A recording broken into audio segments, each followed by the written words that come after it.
አመሰግናለሁ። ከስምና እንግዲህ ከመታወቅ ብነሳ ጥሩ ነው ብዬ ነው። ደሳለኝ አለሙ እባላለሁ። በኢትዮጵያ ንግድ ባንክ የሪቴል ባንኪንግ ዲቪዥን ምክትል ፕሬዝዳንት ነኝ። አመሰግናለሁ ደሳለኝ። እንግዲህ የኢትዮጵያ ንግድ ባንክ ለደንበኞቹና ለመላው የኢትዮጵያ ሕዝብ ያወጣው የኮንሱመር ሎን ተብሎ የሚጠራው የቤትና የመኪና ብድር ለሕዝባችን ይፋ አድርገን ነበረ። እንግዲህ ይህ ብድር ለረጅም ጊዜ የሚሰጥና ለሕዝባችን ትልቅ ጥቅም አለው። ሌሎች ዓለማት የተጠቀሙበት ያለው አሰራር በመሆኑ እኛም ዛሬ ይህንን ነገር ላውንች ስናደርግ ትልቅ ጥቅም አለው ተብሎ ይታሰባልና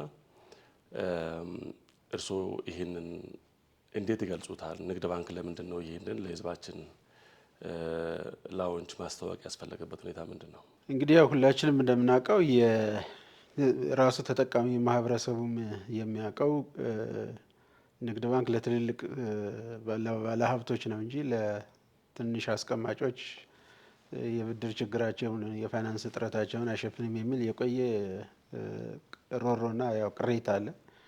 ስለዚህ አሁን ላይ በሀገር ደረጃ የተሰራውን የማይክሮ ኢኮኖሚክ ሪፎርሙን ተከትለው የሁሉንም ደንበኞችን ፍላጎት እንደየፍላጎታቸው ባህሪ የተለያዩ ብድሮችን ለማቅረብ ካለው ፍላጎት የተነሳ ነው የመጣ ብድር።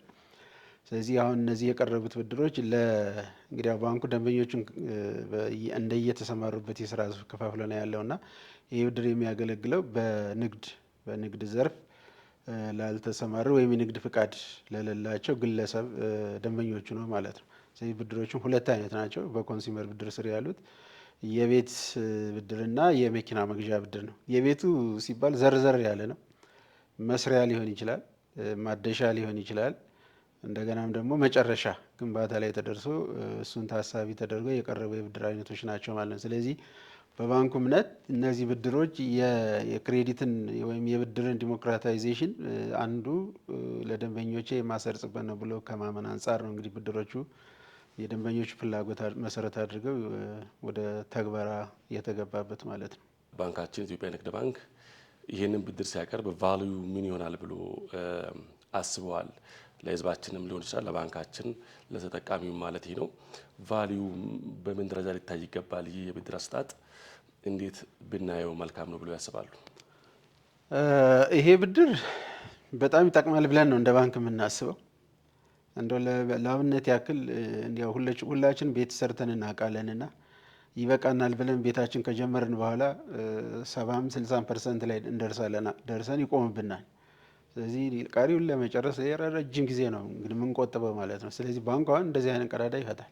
ስለዚህ አንድ ደንበኛችን እኛ ጋር ደንበኛ የሆኑ ሰዎች ቤት ጀምረው የተወሰነ ደረጃ ደርሰው የባንኩን ድጋፍ ከፈለጉ ባንኩ ይሰጣቸዋል። በሆነ ጊዜ ደግሞ ቤታቸው ቢያረጅ ለማደስ ሌላ ረጅም ጊዜ ከሚቆጥቡ ባንኩ ይሰጣቸውና እሱን አድሰው ቤታቸውን የሚኖርበት እድል አለ። መግዛትም ቢችሉ የሚፈልጉት ቦታ ላይ ቤት አግኝተው የራሳቸው ገንዘብ ባይሞላላቸው ባንኩ ይሞላላቸዋል ማለት ነው። ስለዚህ ይሄ ፋይዳው በጣም ለተጠቃሚዎች እኛ ትልቅ ነው ብለን ነው የምናስበው። ያው ለመጀመሪያ ጊዜ እየወጣን ስለሆነ እንግዲህ መስፈርቶችን በጣም ቀላል ናቸው ብለን ነው እኛ የምናስበው። ለምሳሌ ቤት ላይ ብንመጣ አንድ ተበዳሪ የሚበደረውን ቢያንስ 50%ን ያህል ሰርቶ ከጨረሰ ወይም ለሚገዛውን 50%ን ካወጣ ለማደስም ራሱ ቢል ኦፍ ኳንቲቲውን ያን ያህል 50%ን የሚያወጣውን ካመጣ ባንኩ 50%ን ይሸፍንለታል ማለት ነው። ስለዚህ ምንም ውጣ ውረድ የለውም። ደንበኛ ይህን ማዋጣት ማድረግ እስከቻለ ድረስ የንግድ ባንክ ደንበኛ ከሆነ ያው የቁጠባ ታሪክ ካለው ከባንኩ ጋር ስለዚህ ቀሪውን የጎደለን 50%ቱ ያንኑ ቤቱ በዋስትና ይዞ ባንኩ ብድሩን ይሰጠዋል ማለት ነው። ወደ መኪናውን ስንመጣ አንድ ሰው እንግዲህ መኪና ለመግዛት 10 ዓመት 20 ዓመት መቆጠብ የለበትም። የተወሰነ 30%ን ድረስ መቆጠብ የሚችል ከሆነ እሱ ለሚፈልገው መኪናው እንግዲህ አቅም ያለው የ20 የ30 ሚሊዮንም ሊገዛ ይችላል። አቅም የሌለው ደግሞ እንግዲህ የ2 ሚሊዮን መኪና ቢገዛ ባንኩ 70%ን ይሰጠዋል። ስለዚህ መኪናዋን ዋስትና ይዞ ለሚሰጠው ብድር ግን ቢያንስ 50%ን ጨምሮ ያበድረዋል ማለት ነው። ስለዚህ ለሁለቱም ለመኪና ለሚገዙትም ቤት ለሚሰሩትም ሁሉንም ያማከለ ነው የሚሆነው። እንዳቅማቸው ነው። ቤት ለምሳሌ አሁን አዲስ አበባ ብቻ መሆን የለበትም። ክፍለ ሀገር ላይ ሊሆን ይችላል። በብሎኬት የምትሰራ ቤት ለምሳሌ በ500 ሺህ የምታልቅ ቤት ልትኖር ትችላለች። ስለዚህ ሰውየው 250 ሺህ ካለው እኛ 250 ሺህ እንሰጠዋለን። ዋስትና ምንዘው እሷን ቤት ነው የሚሆነው ማለት ነው። ለማደስም ቢሆን 100 ሺህም 200 ሺህም የሚፈጅ እድሳት ከሆነ እኛ ግማሹን እንሰጠዋለን፣ እሱን ግማሹን ያድሳል ማለት ነው። ስለዚህ ደንበኞቻችን አሁን ኤቭሪዌር ነው ብቻ አሁን ብራንቾቻችን ባሉበት ከተማ ያለ በክረምትም በበጋም ቤቶች የገጠር ቤት እንዳይሆን ነው እንግዲህ የገጠር ቤት እስካልሆነ ድረስ በከተማ ክልል ውስጥ ነው ብራንቾቻችን ባሉበት ቦታ ላይ ለዛ ከተማ የሚመጥን ቤት እንግዲህ ከትንሹ 500 ሺህ ወይም 600 ሺህ ጀምሮ እስከ ትልቁ 30 ሚሊዮን ድረስ ማበደር ይችላል ባንኩ። ስለዚህ ሁሉንም ያካተተ ከዝቅተኛው ቤተሰሪ ወይም ቤት አዳሽ እስከ ከፍተኛው እንግዲህ 30 ሚሊዮን እኛ ሰጠነው ማለት የ60 ሚሊዮን ብር በጋራ ሰራን እንደማለት ነው። ስለዚህ ፋይዳው እኛ በጣም ለደንበኞቻችን ትልቅ እፎይታ ይሰጣል ብለን አስበን ነው እንግዲህ እነዚህ ሁለት አማራጮች ያመጣ ናቸው። እውነት ነው። ነገር ግን አሁን በየተለያዩ ሚዲያዎች በተወሰኑ ሚዲያዎች ላይ የሚነሱ አንዳንድ ጥያቄዎች አሉ። በተለይ የኮላተራል ላይ እንትኑ ላይ አያያዙ ላይ ትንሽ ወረድ ያለ የሚል ሀሳብ የሚያቀርቡ አሉ። በዚህ ላይ ምን ማለት እንችላለን?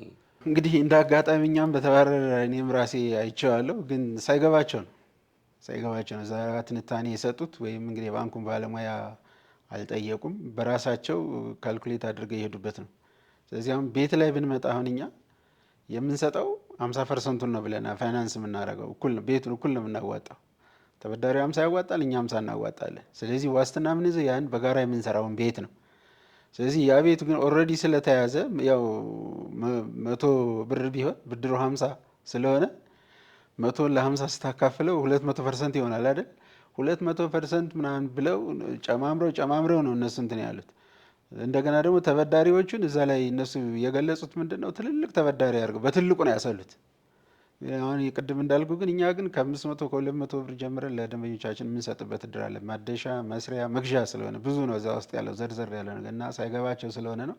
ስለዚህ እኛ 50 እናበድራለን፣ ደንበኞቻችን 50 ስለሆነ ኮላተራል ቤት ላይ ምንም የሚጠየቁት ያው ቤት ነው የሚያዘው ማለት ነው። ደንበኞቻችን ምንድነው እኛ አሁን እዚህ ጋር የምናስበው ያለባቸውን የገንዘብ እጥረት መፍታታችን ነው እንጂ ዋስትናው አይደለም።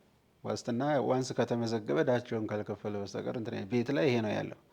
ወደ መኪናው ላይ ስንመጣ እኛ 70%ን ነው የምናበድራቸው፣ እነሱ 30%ን ያዋጣሉ።